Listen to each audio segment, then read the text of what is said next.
پہنچا رہا ہوں، لیکن شیر سننے سے پہلے زور سے کہہ دو سبحان اللہ۔ ان کے مہک نے دل کے غنچے کھلا دیے ہیں اپنے، ارے آنے دو یا ڈوبو دو اب تو تمہاری جانب، الگ فرماتے ہیں یا رسول اللہ آنے دو یا ڈوبو دو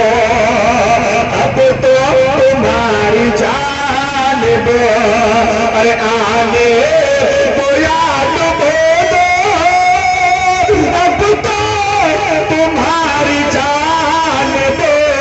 ارے کشتی تمہیں تو چھوڑی، کشتی تمہیں تو چھوڑی لنگر اٹھا دیے، کشتی تمہیں تو چھوڑی لنگر اٹھا دیے، کشتی تمہیں تو چھوڑی۔ یا رسول اللہ، یا رسول اللہ،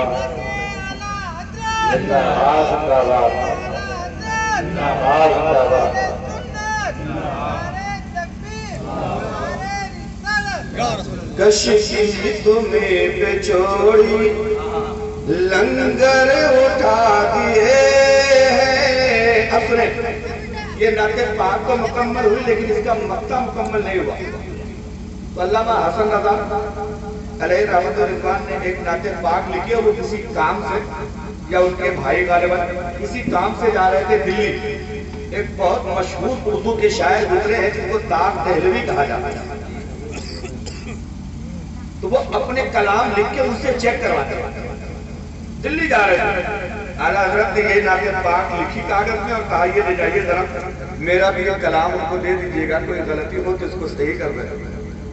جب داغ دہلوی نے اعلیٰ حضرت کا یہ کلام پڑھا نا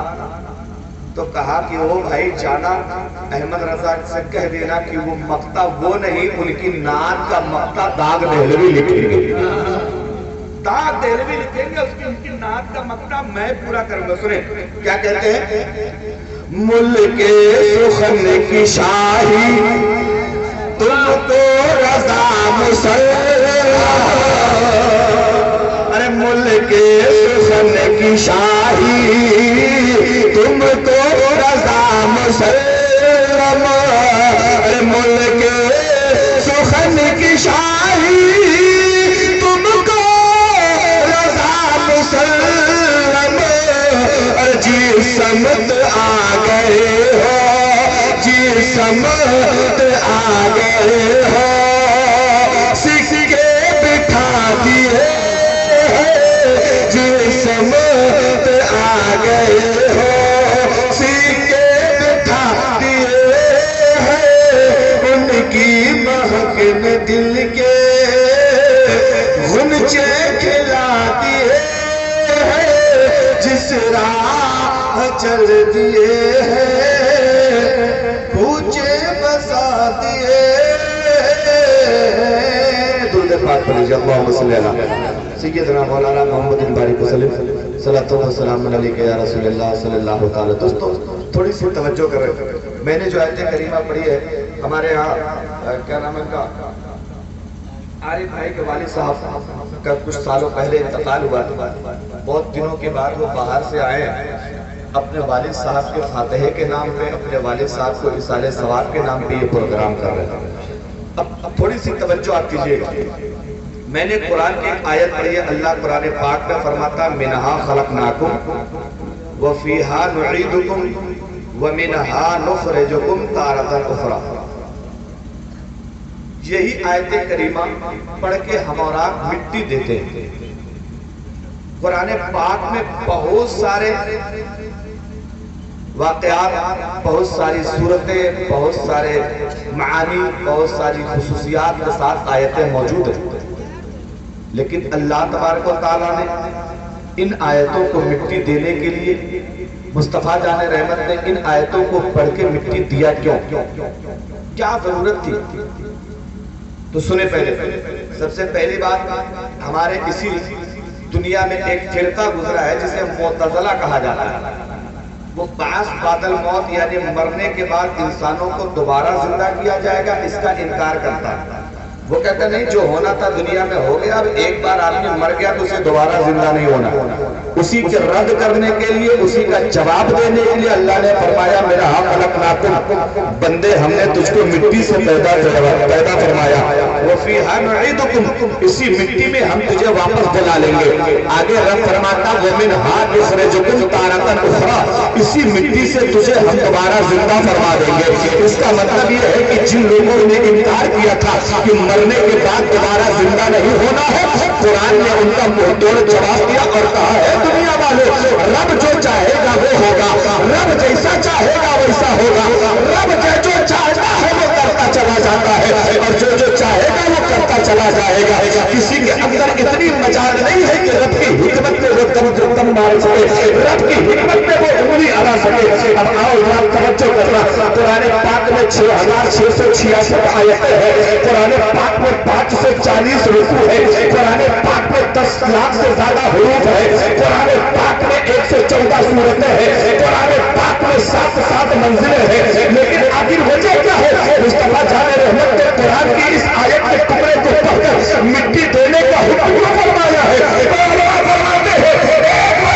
ایک مفسر کا بیان ہے کہ جب کوئی بندہ ان آیت کریمہ کو پڑھ کے قبر پہ مٹی ڈالتا ہے، اللہ اس مٹی کو مٹی نہیں جنت کا پھول بنا دیا کرتا ہے، جنت کا پھول بنا دیا کرتا ہے۔ اسی لیے مصطفیٰ نے فرمایا ہے کہ تم اس کو پڑھ کے مٹی دے دیا کرو۔ اور میرے بھائی اب ایک بات اور بتانا، اگر آپ نے یہ نہیں پڑھی، ہزاروں جنازے ہم نے اپنے کندھے پہ لا کے قبرستان پہنچایا ہے، باپ دادا کو پہنچایا ہے، بھائی بھتیجوں کو پہنچایا ہے، پڑوس والوں کو، رشتے داروں کو پہنچایا ہے، لیکن اگر مسلمانوں سے پوچھا جائے تو آج ان کو مٹی دینے کا صحیح سے طریقہ معلوم نہیں ہے، مٹی دینے کا صحیح سے ڈھنگ معلوم نہیں ہے۔ کوئی جاتا ہے تو دونوں ہاتھوں سے جلدی جلدی دھکا دیتا ہے، کوئی جاتا ہے تو اٹھا کے جگہ پھینکتا ہے، کوئی جاتا ہے تو مٹی پر مٹی لے کے اس پہ نہ جانے منہ کے پاس لا کے کیا کیا بکتا ہے، پھر ڈالتا ہے۔ نہیں، مصطفیٰ جان رحمت فرماتے ہیں جب تم مٹی دینے کے لیے قبر کے قریب جاؤ، اپنے دونوں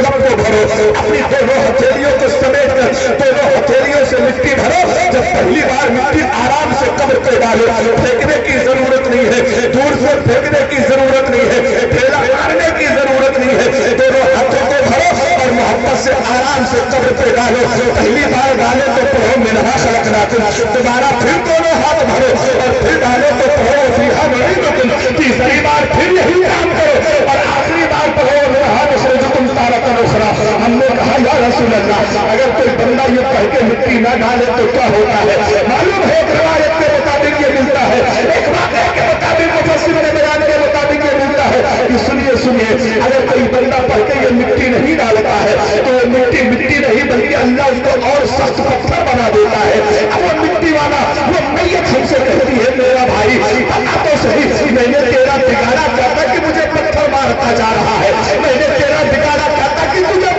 آخری وقت میرے ساتھ یہ حرکت کرتا جا رہا ہے۔ اس لیے وہ مسلمانوں، ہمیں سیکھنے کی ضرورت ہے، ہمیں یاد کرنے کی ضرورت ہے، ہمیں زندگی میں بھاگنے کی ضرورت ہے۔ ہم پیدا ہو گئے ہیں لیکن ہمیں وضو کا طریقہ نہیں معلوم ہے، ہم بڑے ہو گئے ہمیں سجدے کا ڈھنگ نہیں معلوم ہے، ہم نہ جانے بیوی بچے والے ہو گئے لیکن بیوی کے حقوق کا ہمیں پتہ نہیں ہے، بچوں کی پرورش کا طریقہ ہمیں معلوم نہیں ہے، جنازہ کو نہلانے کا ڈھنگ نہیں معلوم ہے، کفن پہنانے کا طریقہ نہیں معلوم ہے، وضو کی سنتیں ہمیں نہیں پتہ ہے، وضو کے واجبات کا ہمیں پتہ نہیں ہے، وضو کے فرائض کا ہمیں پتہ نہیں ہے۔ یاد رکھو دنیا میں ہر بندے سے فرض علوم کے بارے میں پوچھا جائے گا، تو نے نماز پڑھی، نماز کے فرائض تو نے یاد کیے کہ نہیں کیے، روزہ رکھا، روزے کے مسائل تو نے جانے کے نہیں جانے، میں نے تجھے کھیت دیا تھا، تو کھیتی کرتا تھا، فصلیں اگاتا تھا، پتا تو نے فصل کے مسئلے کو سیکھا کہ نہیں سیکھا، تو تجارت کرتا تھا، میں نے تجھے دکان والا بنایا،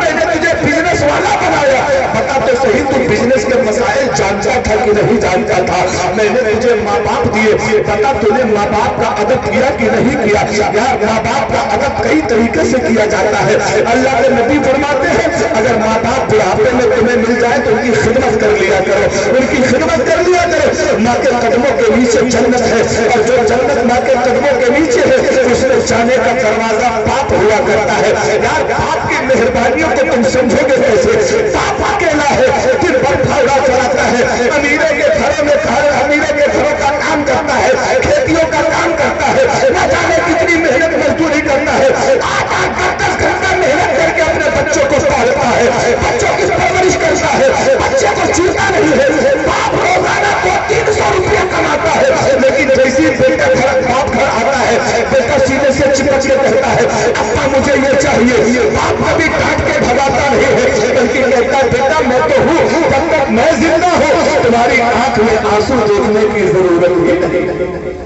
نعرہ تکبیر، نعرہ رسالت، مسلک اعلی حضرت علامہ مفتی شبیہ الحسن صاحب قبلہ، نعرہ تکبیر، نعرہ رسالت۔ اب توجہ کریں، مردہ قبر میں مردہ گھر میں پڑا ہے، مصطفیٰ جان رحمت فرماتے 3 چیزوں میں جلدی کیا کرو۔ نمبر 1، آدمی مر جائے تو اس کو